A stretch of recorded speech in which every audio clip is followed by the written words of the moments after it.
مصر القديمة كانت أول حضارة في العالم وأعظم حضارة، وكانت متقدمة في كل الفنون والعلوم.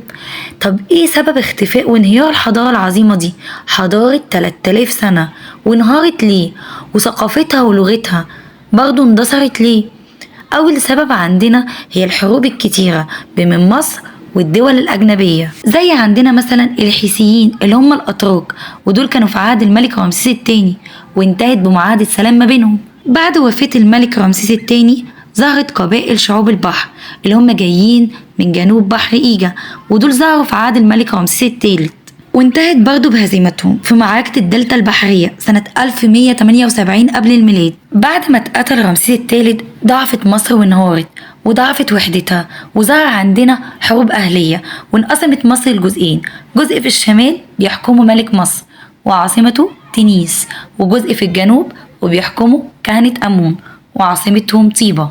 اتوحدت البلاد مرة تانية والفترة قصيرة جدا في عهد حكم الملك شيشنك الأول سنة 945 قبل الميلاد، وأسس أسرة جديدة هي الأسرة ال22، على الرغم إن هو مش من أصل مصري وأصله ليبي، لكن أعاد وحدة البلد مرة تانية. رجعت تاني وانقسمت مصر في عهد الأسرة ال23، وانتشرت حروب أهلية بين الشمال والجنوب لحد ما سيطرت النوبة في النهاية، وحكمت مصر وأسسوا أسرة 25 وسيطروا على مصر سنة 720 قبل الميلاد. جم بعدهم الأشوريين، ودول قبائل كانت عايشة في العراق، وغزوا مصر سنة 671 قبل الميلاد بقيادة أسرحدون، واستولوا عليها سنة 666 قبل الميلاد بقيادة أشور بني بال، وسابوا مصر وهي خربانة، وحكموا مصر وقتها حكام محليين.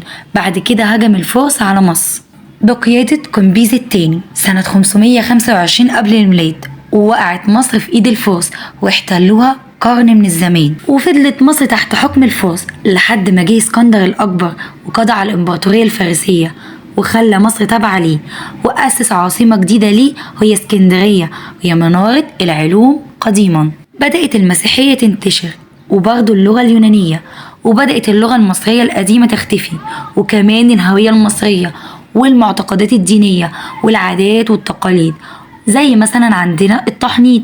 بعد ما مات اسكندر الأكبر انقسمت إمبراطوريته بين قواده، فكانت مصر من نصيب القائد بطليموس الأول اللي أسس إمبراطورية البطالمة، وحكمت مصر لحد آخر حكامها الملكة كليوباترا السبعة، بعد ما اتهزمت في معركة أكتيوم البحرية سنة 30 قبل الميلاد ضد أكتافيوس، وانضمت مصر من أول وجديد للإمبراطورية الرومانية. خير مصر وإغلالها كان بيروح لروما طول فترة حكمها واحتلالها لمصر، وبعد كده انضمت مصر للدولة البيزنطية اللي أسسها قسطنطين الأول، وفضلت مصر تحت حكم الدولة البيزنطية لحد ما جه الفتح العربي على مصر سنة 646 ميلاديا، وفتح عمرو بن العاص مصر.